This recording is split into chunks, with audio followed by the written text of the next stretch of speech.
Love me tender, love me sweet, never let me go. You have made my life complete, and I love you so. Love me tender, love me true, all my dreams fulfilled. For my darling, I love you, and I always will. Hey, how you doing? Justin here. Today we are learning Love Me Tender by the legend, the king, Elvis Presley. Beautiful song this. The first thing we're going to talk about is the strumming, which is very simple, very effective. I'm just got a D chord here, but we're going to be talking about changing the chords. We're in 2/4 time now, which means there's 2 beats in the bar, and the first beat is going to be the bass note of each chord. In this case, it would be the open 4th string of the D, and then on beat 2, we strum. That's it. So 1, 2, 1, 2. And when we strum the chord, kind of a little slower than normal. Don't kind of flick at it. Just kind of caress it a little bit, so you kind of hear the notes kind of ring out a little bit more than you might normally on a kind of a fast strum. And it's that strumming all of the way through. So just remember, it's the bass note first on beat 1, and then a strum of the chords. Let's go to a close-up to look at the chords. It'll be a little easier to explain them, I think. So we're starting off with a regular D chord. Remember that we've got only 2 beats in each bar. So each time I say a particular chord, it's just 2 beats, a bass note and then a chord. We've got 2 bars for the intro. Then we start the verse, so love me. Then we go to D with an A bass, which we keep the same chord, but we pick the A string, which is the 5th string, the 2nd thicker string. That's the note A.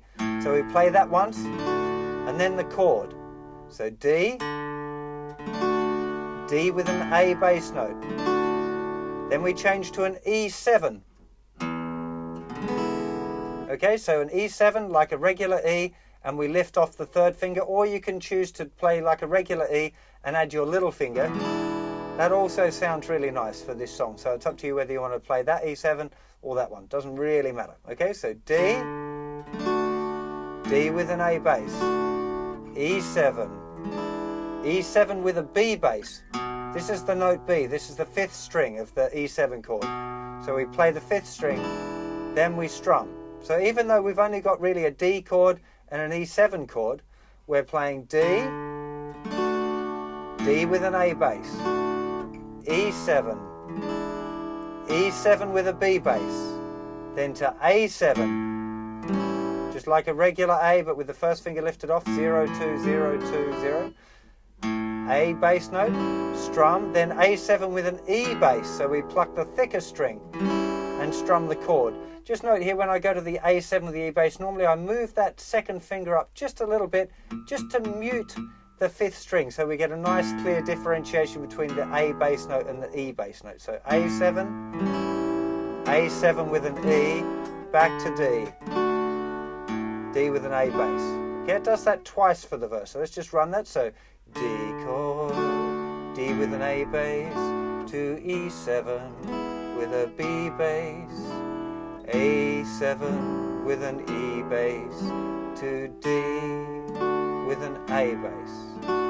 D has D with an A bass, to E7 with a B bass, A7 with an E bass, to D with an A bass. Okay, that's the verses. The chorus, D, mi, tender. Okay, now we're starting to get a little bit more interesting. D chord, bass note, strum. Now we've got F sharp 7 over C sharp. So this is like an F sharp 7 bar chord. If you start with an F sharp, regular F sharp chord, lift off your little finger, that's F sharp 7.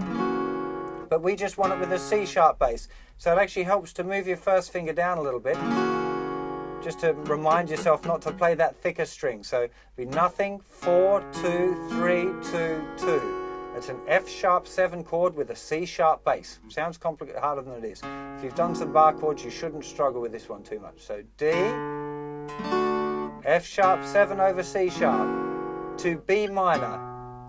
Just a standard B minor chord, okay? Nothing on the thickest. 2, 4, 4, 3, 2. To D7 over A.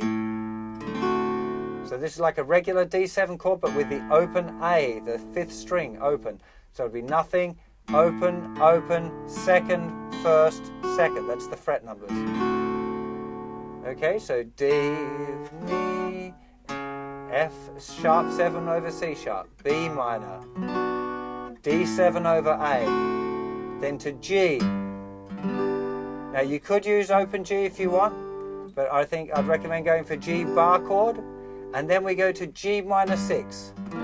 Which is probably the hardest chord in the whole tune. It's not particularly difficult, but I'm going to need to go through it. So, third finger is doing a little mini bar covering the thinnest 3 strings. Okay, third finger's lying flat on the thinnest 3 strings, 3rd fret.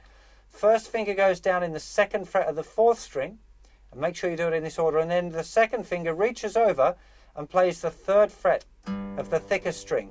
And that will also mute the 5th string. You wouldn't be able to play it open if you tried, so don't worry about it. So you got 3rd, mute, 2nd fret, 3rd, 3rd, 3rd. Okay, this is a G minor 6 chord, very common chord of this period. Okay, so from G, G minor 6. Now notice here that I'm going from G, and then I put the bass note down because that's the first thing I have to play. Then I'm letting the other 2 fingers go down. When you first start learning it, you're going to have to start with that bar and then the first finger and then reach this one over the top, just so you get your fingers in the right spot. But with a little bit of practice, you want to be going from G, then starting with the 2nd finger and then getting those other 2 down.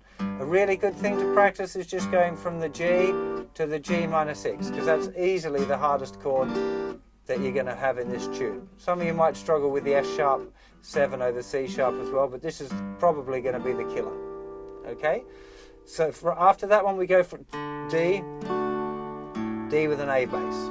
So the first half of the chorus, D, F sharp 7 over C sharp. Again, look, I played the bass note first, then I sneak the chord in. B minor, get the bass note in, then the chord, bass note, chord. Because we're playing that way, we've got plenty of time to sort the chords. There's the G, G minor 6 to D. D with an A bass. Second half of the chorus goes D, B7, E7, E7 with a B bass, A7, A7 with an E bass to D with an A bass. Okay, that second half again, D, B7, E7, loves the B bass, A7 with an E bass to D with an A bass. Again, with the D with the A bass, when I go to the A bass, my first finger's just moving up just a touch, just to mute that D string. It just makes it kind of sound clearer with the bass note movement. Okay, so chorus all of the way through.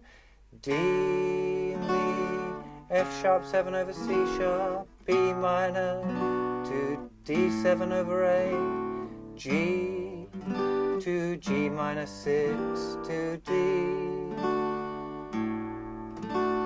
D my B7, E7 to with a B bass, A7 to with an E bass, then D with an A bass.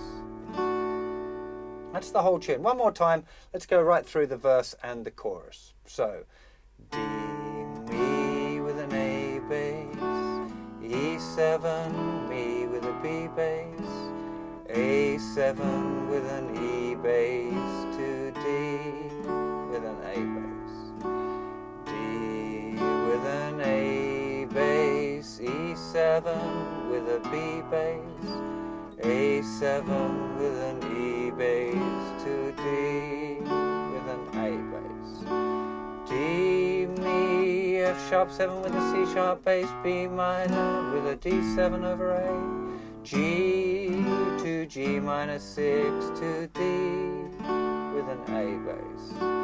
D, my B7, E7 loves the B bass, A7 with an A bass to D with an A bass. Absolutely beautiful song, this one, I'm sure you'll agree. Not without its challenges, but this one will definitely get you some extra tokens if you learn it and play it for your girlfriend on Valentine's Day. You know, that this one will go down as a proper treat, I can tell you. So I hope you have fun playing it and you enjoy the romance that it brings. And I'll see you for plenty more lessons very soon. Take care of yourselves. Bye-bye.